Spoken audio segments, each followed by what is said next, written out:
Hello everyone, and welcome to your second lecture series on global nutrition challenges to meet sustainable developmental goal number 2, specifically, which is zero hunger. So in this part of the series, we'll be covering the impact of COVID-19 on food insecurity. So starting off with what is the impact of COVID-19 on food insecurity? Well, as we all appreciate, it has been a big traumatic impact on meeting the sustainable developmental goals. So what exactly is this in terms of numbers? Well, there are 161 million more people who are facing hunger in 2020 than they were in 2019. And that is shown by this graph, and in this area over here. This has been a single largest increase in decades. So as you see that there has been increase, there has been decrease, but it has still been a sort of a flat curve. But if you see this quick spike, this quick spike has been between 2019 to 2020, where we have 161 million more people who are hungry and who are facing food insecurity because of COVID-19.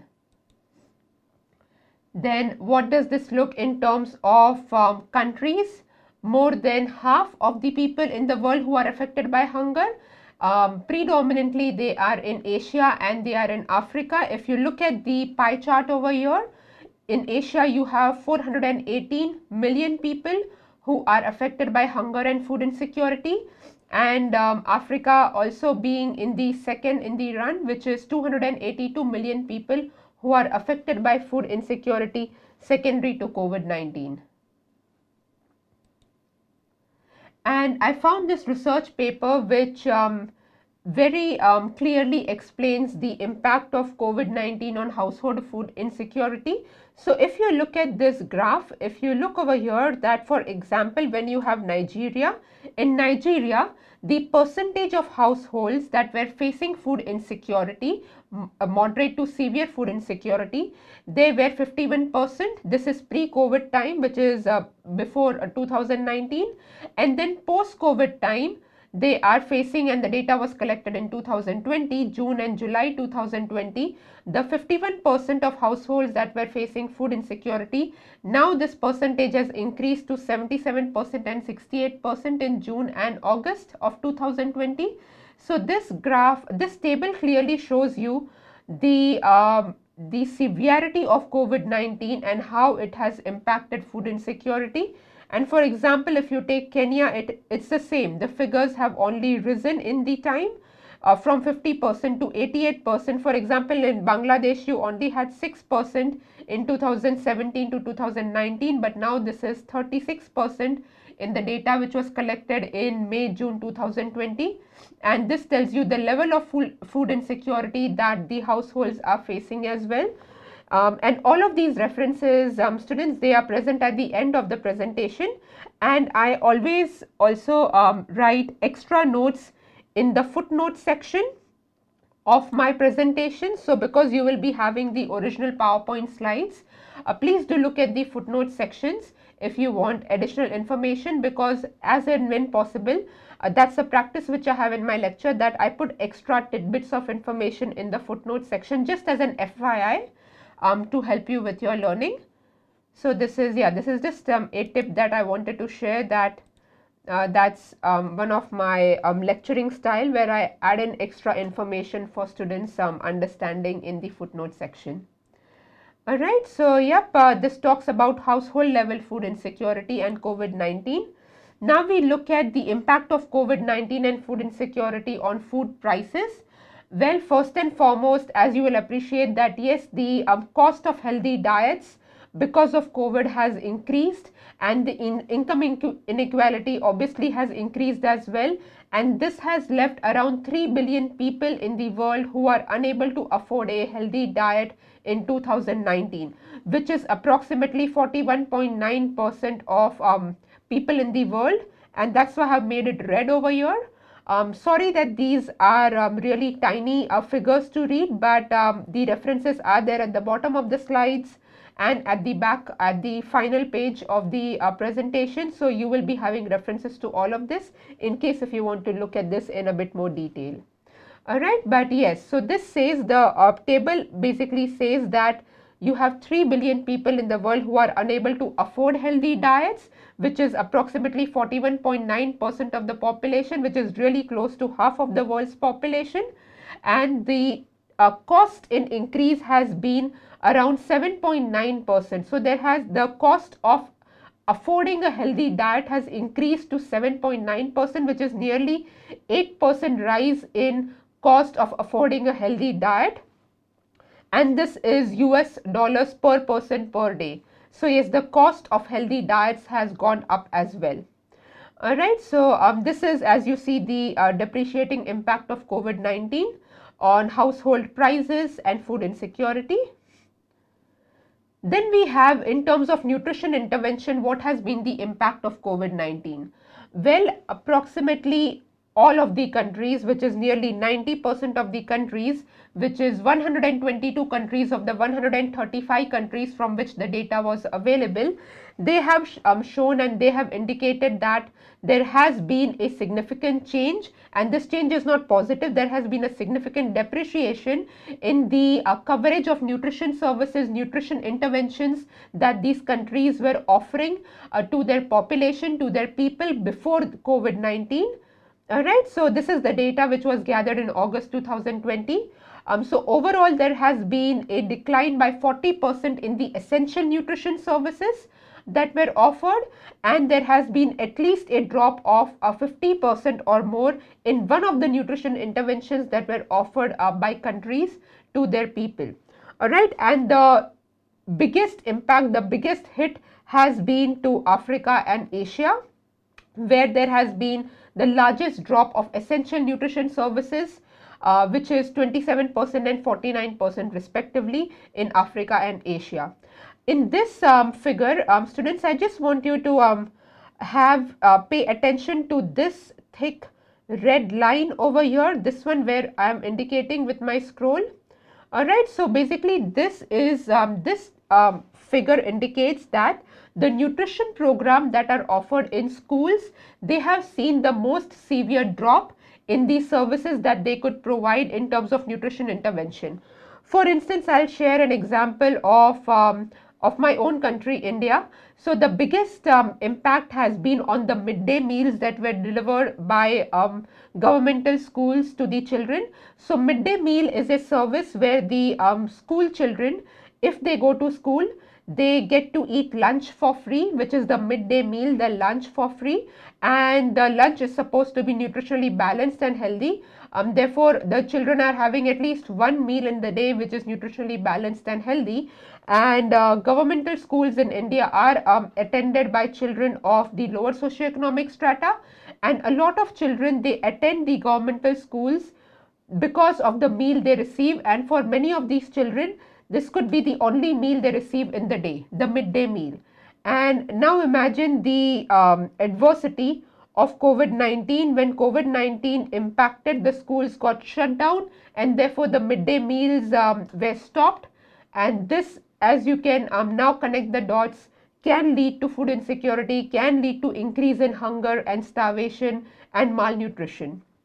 Right, so the biggest impact has been seen in school-based nutrition intervention programs, which is highlighted in this figure, in this graph figure. All right, World Health Organization also reports the impact of COVID-19 on mortality rates, mortality meaning death rates. So the original figures that were reported, the mortality rates were reported were, say, representing 1.8 million deaths because of COVID, but WHO says that the global deaths that can be attributed to COVID-19, they are at least 3 million, which is, say, representing 1.2 million more deaths than the official figures of 1.8 that are reported globally. So yes, there are many more deaths which are not recorded in the official reports, which WHO suspects are attributed to COVID-19. Now this data, students, I have taken from CDC, which is the US database, the national US database, which is to look at the impact of COVID-19 on morbidity, because they had the latest figures and they had the more meaningful and the more quantifiable figures which you can relate to. So yes, so just overall global data shows that COVID-19 um, individuals who are obese, which is with a BMI of over 30 kg per meter square, these individuals are 1.4 times more likely to be experiencing COVID-19 and COVID related hospitalization compared to non-obese obese individuals. Now the data from US in adults shows that more than 900,000 COVID-19 hospitalization between the dates of December 2019 to November 2020. Of these hospitalization, 30% of these could be attributed to obesity. Alright, so individuals with obesity, 30% of these hospitalization during this period of pandemic could be attributed to obesity. In children, the data is in the similar lines, which is children who are experiencing obesity, they were 3 times more likely to experience hospitalization and 1.42 times more likely or at a higher risk of experiencing severe illnesses which required, for example, ICU admission, ventilation, and yes, even demises. Alright, so yeah, so basically in conclusion, having obesity or any chronic health disorders such as diabetes, cardiovascular disease, so on and so forth, had increased the vulnerability of these individuals to be susceptible to COVID-19, and this definitely has added to the challenge of meeting the global nutrition targets and therefore the sustainable developmental goals. Right? Okay, so what is the world doing? Yes, now we have seen that COVID-19 has had a major impact on food insecurity, increasing world hunger, increasing food prices, impact on mortality, impact on morbidity. So now what are we doing to address the impact of COVID-19 on nutrition challenges? Well, there are certain strategies which the UNICEF has highlighted that several countries are following, and this is the summary of the strategy from the UNICEF report. The first strategy that UNICEF has highlighted is to encourage countries to develop guidelines for nutrition programming, nutrition intervention, now within the context of COVID-19. So this is again a example which I took from one of the research papers, and all references are present. If you look at this in Nepal, the food prices, just like all over the world, they increased because of COVID, and therefore the meals, the school lunches, the midday meals that were served in Nepal, they were not only because of the prices, the quality of the meals that were served had gone down significantly. And if you see over here, the figure shows that average decrease in nutrient quantities. Alright, so protein has the highest decrease in nutrient quantity in these midday school lunches or meals that are served. And as you can appreciate, why is it protein? Because animal protein is extremely expensive, and it is considered luxury in a lot of developing countries where individuals cannot have animal protein. Even middle class individuals cannot have animal protein every day. That is something which is of a festivity to be enjoyed, say once or twice a week or on the weekends. So yes, protein has seen the greatest decline has been seen in the amount of protein that is served in these midday meals and school lunches. Alright, so yeah, so that is why the UNICEF has encouraged nations to develop nutrition based intervention now, considering the impact of COVID, and this has been effectively addressed by several countries with innovative programs to deliver nutrition intervention taking COVID into consideration, and I'll be sharing with you a few of these examples. So yes, UNICEF has also encouraged that develop appropriate messaging on nutrition and addressing the myths and misconceptions and barriers. For example, myths such as eating cold foods can cause COVID-19. It is similar like eating cold foods can cause a cold or a flu. So things like this, such myths and barriers should be addressed. Then establishing hotlines for nutrition counseling, for example, online or phone call lactation consultation and breastfeeding guidance. Exploring partnership for cash transfer to most vulnerable households. targeting pregnant and lactating women as well as children under 2 years of age. So what does this mean? It means that the World Bank, for example, has distributed approximately $20 billion dollars to 100 developing countries as part of the COVID-19 strategic preparedness programs and initiative. And this also includes uh, distribution of hygiene equipment such as gloves and masks and sanitizers, and not just food related items. So yes, the $20 investment was for various commodities that were affiliated with COVID-19. Details of this report can be found on the World Bank Organization website. Sorry about that, guys. All right. So these are few of the initiatives that I wanted to share with you that countries have started innovatively delivering their nutrition education program, taking into consideration COVID-19. So for example, explore innovative ways of providing nutrition services while observing COVID-19. There is this website that I have provided to you, which shares you the innovative stories of how nutrition interventions are delivered in developing countries while being mindful about COVID-19. So for instance, let me share this with you. So there is one more initiative which is done by the Indian government, which is called as the women iron and folic acid supplementation program. So basically what used to happen is that girls who were of reproductive age, including teenage girls, once they start their menstruation, so in these schools, and it is understandable and appreciated that in a lot of developing countries and in a lot of cultures, young girls do get married very early in their age, and therefore they having appropriate amount of folic acid stores, iron stores are obviously very critical in case if they happen to fall pregnant. So therefore what the government did was, in India, they used to deliver iron and folic acid supplementation into the governmental schools, and these supplementations were mandated for all girls of reproductive age to be taken in the schools. But of course, as you know that in COVID, the schools stopped, so like no on campus, no face to face teaching, and therefore the folic acid and iron supplementation program stopped.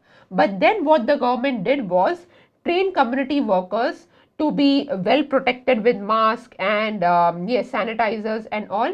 They used to go to the students houses, and they used to deliver these monthly supplementation packages to the parents, and then the parents were advised and encouraged for the girls to have the supplementation. But yes, as you can appreciate that a lot of time what the underlying these are the gray areas which was also seen is that when this initiative was started, it was an excellent initiative, fantastic, brilliant ideas, so that the girls cannot come to the schools, but the teachers and the community staff can go to their houses and they can still have the supplementations. But when you deliver the monthly package of the supplementations in these houses, a lot of households data was recorded, and this is the grey literature which was not in the official reports, but it had seen that the girls were not getting the supplementation. It would either be taken by the father or the son because of various discrimination, gender discrimination. And yes, so the girl child who was supposed to get the supplementation was not always the receiver of the supplementation, or would be receiving it but not on a regular basis as it was recommended in the guidelines of the nutrition intervention. It would be occasionally, whereas it was the supplements were shared by the family members. So yes, it was not serving 100% purpose, but yes, it was an excellent initiative to be going and delivering the supplementation to the households to ensure the best for the girls and the students.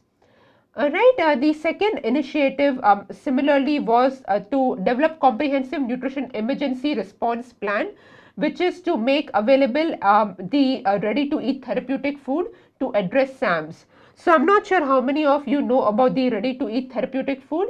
So basically, I'll share this YouTube link with you. We will look at this video shortly, but this is an excellent initiative, guys. And you will know more about the RUTF food in this web link. But this was done predominantly to save children from SAMS, which is severe acute malnutrition, again seen in a lot of developing countries. And even in India, you have the subsidized or free ready to eat therapeutic food packages which are delivered by UNICEF, UN, WHO into the community for distribution. So basically it was taking these RUTF packages to the community councils, and then the parents could pick up these packages from the community councils to ensure that this is particularly done for children under the 5 years of age to prevent malnutrition within the children, and yes, to ensure that the children are still having this is say like a nutrition like supplement, like you know how in the hospital you would be having 2 cal per ml supplement. This is something like that where you are having a it's a complete say it has high quality proteins, good amount of fat, carbohydrate, micronutrients, to ensure that the children are having a nutritionally balanced meal at least once. Alright, so yes, so let's look at this video, guys. It's a very interesting video to have an understanding about the ready to eat therapeutic foods. So just bear with me, I'll play the video for you.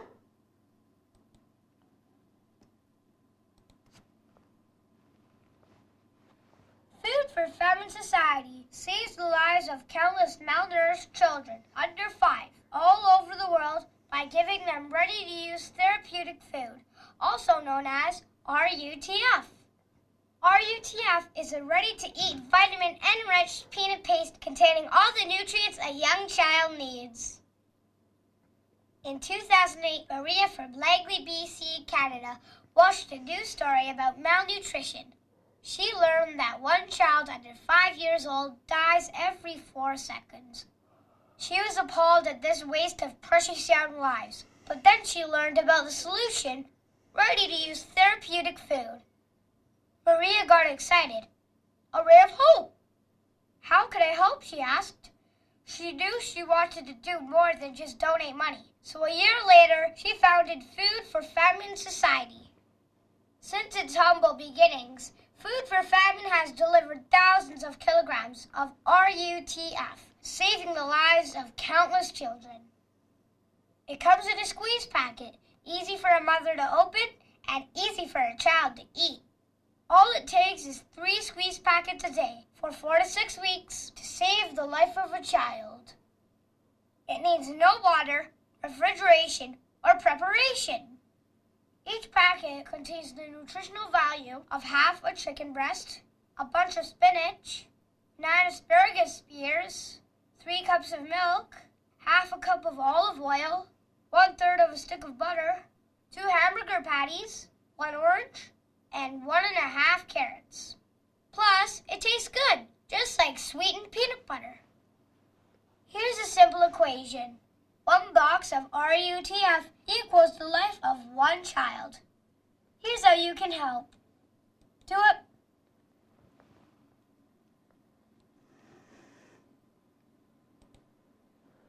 So, yes team. So this was about RUTF, the ready to eat therapeutic foods.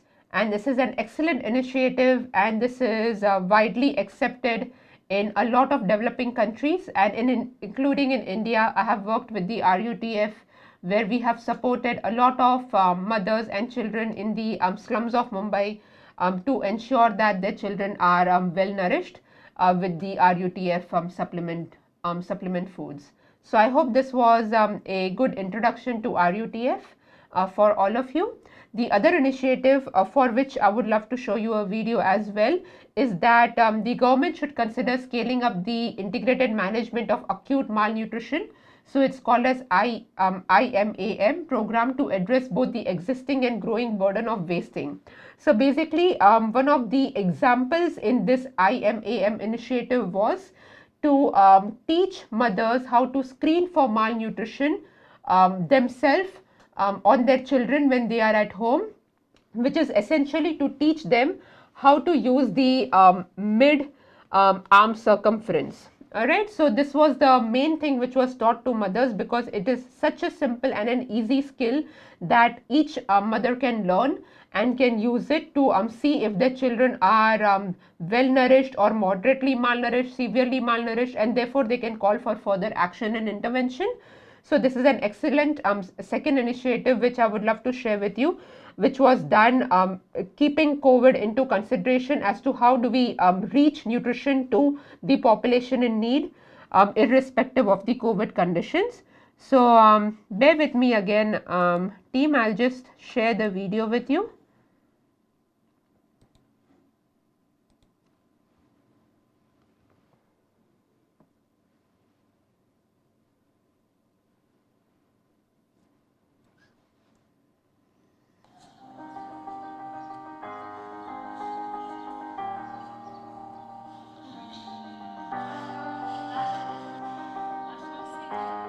Mwen chwazi fè sensibilizasyon sou malnutrisyon paske mwen jwen yon instans ka pran ti moun yo an chaj. Oui, mwen jwen moun ki pi edem koman mwen pran soin paske mwen tal l'hôpital mwen fè ansam avèl, mwen toujou ap di mwen ki jan mwen pran soin ki fè mwen kapab ansam avèl toujou.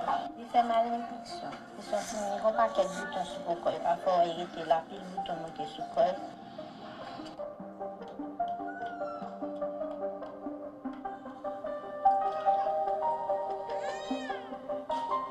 L'UNICEF appuie plusieurs partenaires pour l'accompagnement des activités communautaires, notamment la formation de mères leaders qui apprennent le périmètre brachial, et cette activité, elle le montre également aux mères de la communauté et permettent aux mères de faire le suivi nutritionnel de leurs enfants. Chaque matin, je vais aller à la caillou, montrer au point périmètre brachial. Donc là, je viens visiter autour, je fais au point devant, je vais au périmètre brachial. Je même pas, c'est pas femme qu'on y a m'bayo. Je ne sais pas femme qualité pour me faire, pour me essayer le bâtiment là. Je vais le caper dans le niveau rouge et jaune.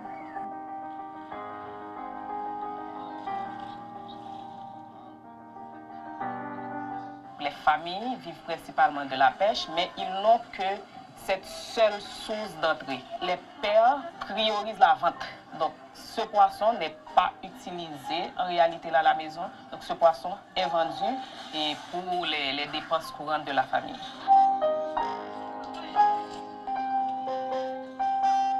Je prends l'école, elle finit l'école, et puis je vais la prendre un bagage, je vais prendre le bien, mon demain.